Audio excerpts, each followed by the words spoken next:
Assalamu alaykum obunachilar. Tadbirkorlanam, ustalanam, işi seximizga taklif etamiz. Ağamız işlep çıkar ekan, 100 mingga xil material bor ekan. Assalomu alaykum ağa. Assalomu alaykum. Yaxshimisiz, sog'liqli, yaxshimi ağa? Ish vajlarni bir qator baholari bilan tushuntirsangiz. Bu nov material bu, nov ishlatiladi, hammasini bir qator tushuntirsangiz. Bu asosan agrajina, rishotka, nomeslara qo'yiladi bu lazer listlarimiz bizani. Ağa. Eng arzon, eng optim yer bu.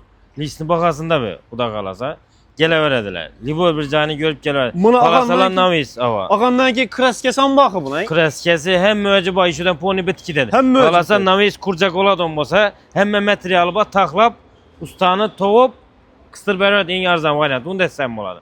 Ustam o'zingizda bor. Ava, usta o'zimizda. Qolasa o'tib beramiz o'zlarimiz. Bu eryanaklarni ham ko'rsatsangiz, ağa, ya. Eryanakli shotka bular lazer listlayni. Görüp. Obunachilar, men makonga keldim, optim yeri ber. Bergende tayyor variantlar ham bor ekan. Stoykalar. Stoykalar. Bu alifonmadi bu? Alifon. Bular eshik arkasına qo'yiladi. Bular ham sotilaveradi, optim. Tamam, hamma sotiladi. Obunachilar, bunda yine eryanaklarni bu nov variant deb aytiladi. Bu stoyka bu. Stoykasi. Agrajinani. Bular ham optim baho beraverasiz. Optim baho beriladi ava. Necha so'mmi bular o'zi? Arzon bular. Kelishib berasiz. Kelishib beriladi bahosi ava. Abi yoma qarab kelishib beriladi. Ben anladım, dahshat variantlar bor ekan. Eng optim bahosi shu. Obunachilar, bu yerda men YouTube kanaliga o'tib qo'yaman. Общий bir gelasizdan manzildan oxirida ko'rsataman, videoning oxirida sarınjaqli ishlarni nov narsa bo'lsa 100 mingga xil ortiq bu yerda assortimentlar bor ekan. Obunachilar. Pul o'zlari bilan ketadi. Bir yer bor klientni. Pul o'zi bilan ketadi. Yine obunachilar, chiqil xolan razmerdan xolan razmer xolasa yasab beramiz, nav desa qilib beramiz, ko'rsatgan narsasini. Yine obunachilar, tayyorlari bor ekan bu yerda. Doğru navesini qistirib beraverasiz, ustam o'zlaringizdan deydi. Listlar, har xil assortimentda. Endi bizani ağa ne bilan yağı sarınjaqlar bilan bir qator tanishtirsangiz. Ha, sarınjaqlarni ham ko'rsataman, oxirida manzilni ko'rsataman obunachilar. Bu yerda optim stikovat ham sotiladi ekan, shipirtena qo'yiladi axı baqa. Ha, shipirtena qo'yiladi. Bular necha so'mdan qo'yib berasiz optim? Bular optim bahosi 230 ming so'mdan qo'yib beramiz. Shu bir to'p. Bir dava. Yine obunachilar, bu yerga giramiz, bu yerda ham xohlagan variantda kraska deysizlarmi, hamma narsangiz o'shadan bitib ketadi obunachilar. İçana giraman yine. Bu katta sex bu. Ish qilib, nov kerak bo'lsa o'shadan bitadi. Yine obunachilar, sarınjaqlarni makonina geldim. O'zlarining sexini ishlab chiqadi. Yosh bolalarga, bebeklere dim zo'r ketadi bu.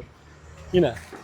Ajoyib, necha so'mdan qo'yib berasiz? Optim baho. 500 ming so'm. 500 ming so'm. Hava. İkkini aladığım olsa, ikkini aladığım olsa 50 ming qayt. Yine ne? Ağay bu tadbirkorlar oladi, ko'proq aladi. Tadbirkorlar bo'ladığım olsa undan ham arzon etib beramiz. Gelishib berasiz. Gelishib beramiz hava. Yine obunachilar, men o'zi ishlab chiqar. Bular necha so'mdan qo'ydingiz? Bular 1 milyon 800 ming so'm bular. 1 milyon 800 Yine ming. qaytimi bor buni. Bu çoyun o'xshaydi bu. Yana bir yeri bor, Libo bir joyni ko'rib kelaversin.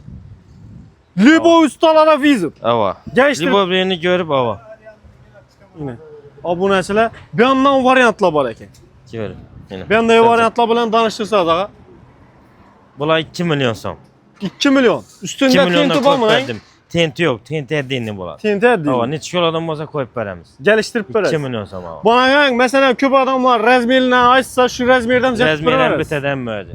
Xolasa bajaran bilan bitadi. Birinchi variant. Ha? Bu lazerli variant bu. Yan başları. Bu necha so'm bo'ladi? Bu 2,5 milyon deb turibmiz. 2,5 mi? Ava. Bunda bir dim dahshat xillari borku, bu Sparnik bu. Men bu tekasini ko'rib, Sparnik ekan dedim bu. İki adam ponni yazsa bo'ladi ekan. Ponni yatadi ikki adam. Bu necha so'm baqa? Bu 3,5 milyon so'm. Buni gelishtirib berasizmi? Gelishtirib beramiz. Bu ulug' raqamni zatib beraverasiz, razmerlarni aytsang. Zatib beraveramiz. Yine obunachilar, bo'lsa bo'lsin, xalqimizga bo'lsin. Demirdan nima ko'rsatsangiz o'tib beramiz. Yine obunachilar, Aryanlam yana bir sexni ishlash jarayonlarini bilan ko'rsatamiz. Ketdik. Endi davo arzon variantimiz bor. Ava. Endi bu. Necha so'm? 800 ming so'm. Gelishib berasiz. 800 gelishib beraman buni. 800 ming so'm. Gelishib beraman deydi. İşlash jarayoni, ish jarayoni yine. Katta sexga qolmang usta. Ne? Aryandan sexda ustalar ishlat tutdi ekan, hozir ishlar bormi? Bir qator manzillarni ko'rsataman. Yo'lni usti hamma biladigan yer. Bilmeyecek adamın özü yok. Hemme biledi. Bir de suvarçıkla özel suvarket bilen olsa da tayar varyantlar var eken özel ustanıp getip ponni kurasla yine. Menzil Obulgayın köpeninden düşerse çap aylanasla on tarafıyızda metan zaprapça boladı. Çap aylanasla birinci boks, ikinci boks, üçüncü boks. 3 tane boks var eken. Bir de optum baha aboneçiler videoga bir like'lan taşap abone olmaması abone tükmesini basınlar. Kommentariyat özel fikirlerinizi bildirin aboneçiler. Yenen çıkıvaçlarını çıkaralım. Yenen çıkmak suratlarını çıkaralım. Hemmeye rahmet sağ olun. Sağ ol.